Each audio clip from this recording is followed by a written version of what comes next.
Something's causing Chinese hospitals to overflow. And Chinese citizens aren't buying the government's explanation. Maybe the rest of the world shouldn't either. Now, Chris Chappell and China Uncensored revealed the latest on how Chinese hospitals are filling up like crazy. And what's driving people there are symptoms like coughing, trouble breathing, and fever. Children in particular are being affected, but plenty of adults are getting sick as well. In fact, the lines to get into a hospital are so long, scalpers have been buying up the placeholder tickets and selling them to desperate families at profit. I would like to think there's a special... And as you can see here, take a look at what I'm going to put on the screen for you guys. Satellite images capture crowding at China's crematoriums after the surge continues to overwhelm funeral homes. And there's another extremely dangerous and extremely important topic that we mustn't ignore that originates in China. And that is, government agencies report we cannot ignore China's information warfare any longer. And I can't stress this enough, folks, and the importance for everyone to heed the warning signs and how the US and China are in a race to shield secrets from quantum supercomputers, and how this is going to plague millions of unprepared Americans and wreak havoc on their finances, savings, income, retirement, and lives. Make sure you're prepared with the knowledge that you need now before it's too late. Because like I always say, knowledge is the best prep.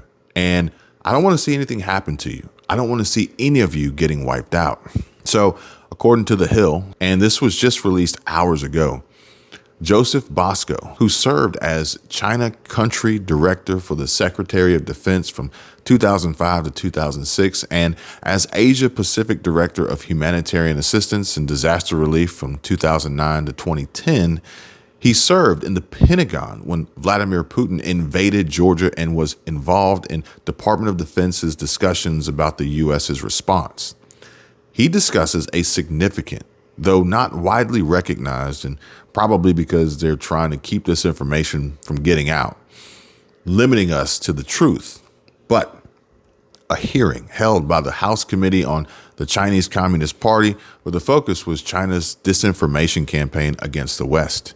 Representative Mike Gallagher emphasized the concept of cognitive domain warfare, a strategy employed by China under Xi Jinping's leadership, aimed at influencing people's thinking as part of a larger political warfare. And in summary, Xi Jinping and Vladimir Putin seek to undermine the post-World War II international system led by the U.S. Now, China, alongside Russia, North Korea, and Iran, views information warfare as crucial in their strategy. The U.S. and Western countries have only recently begun to respond to China's multifaceted challenge, including its economic influence and military expansion. Efforts to counter China's influence include diversifying critical supply chains away from China, a strategy initiated by both the Trump and Biden administrations despite business sector objections.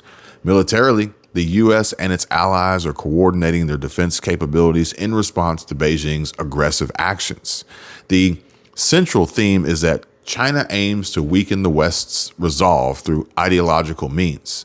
The West's response should focus on disseminating truthful information to counteract hostile regimes, a strategy that proved successful during the original Cold War. The testimony highlighted the disparity in information access between China and the U.S., exemplified by the blocked access to Twitter in China versus the widespread use of TikTok in the U.S. More importantly, the hearing raised questions about how the West can effectively engage in cognitive warfare while adhering to its values. Historically, the U.S. has combated communist propaganda by aligning morally and ideologically with oppressed populations. But I'm honestly not so certain that Biden is capable of doing that today. And the hearing suggests that engaging in and winning the information war is crucial for preventing a potential military conflict between the U.S. and China. But I just hope that we can hold this off until November, and maybe then, maybe Trump or Nikki Haley can get back to putting America first and protecting the citizens of this country. What do you guys think? China now says respiratory illness outbreak is finally easing, But this is only after several weeks of secrecy, limited communication, and thousands upon thousands, if not millions of people who were contagious and became ill as a result of the deadly and fatal illness. So this information has just come out, and China has reported a decrease in respiratory diseases following a recent wave of pneumonia-like illnesses.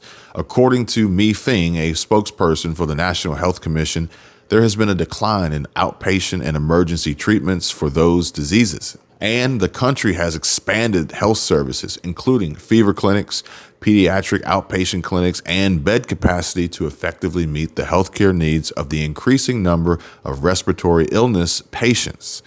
Now, around 44% of the patients were treated in fever clinics and outpatient departments at grassroots medical institutions. This decline comes after global concerns were raised last month when the World Health Organization, the WHO, requested more data from China following reports of undiagnosed pneumonia among children on November 21. The WHO had noted an increase in influenza-like illnesses in northern China since mid-October, a trend different from the past 3 years.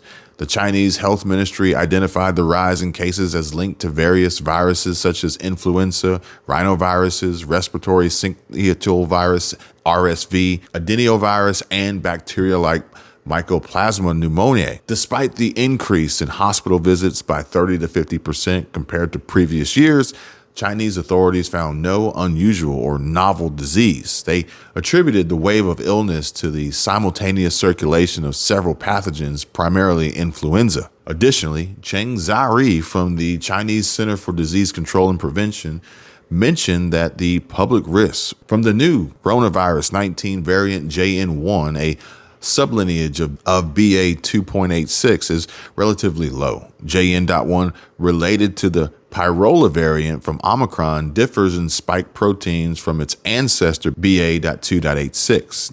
He stated that BA.286 and its variants, including JN1, have been rising since November, aligning with global patterns, but are currently at a low epidemic level in China, with most cases being imported. And I know that this was a lot of information crammed into a very short video, so if you need to, feel free and watch it again, take notes, and as always, my info is below to contact. Please, folks, take care of yourselves and your health, and don't lose sight of your personal financial health, and stay in the know and get prepared now before the quantum security breach and cyber attack hits banks and financial institutions next. I will continue to provide you with all the information and bring you breaking news updates and more. Smash the like button and subscribe.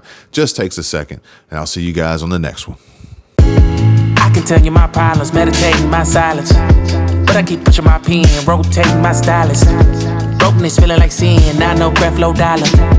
Used to be left on red, now all the girls go holler. Now all the girls go follow. All the fake fans gon' pop.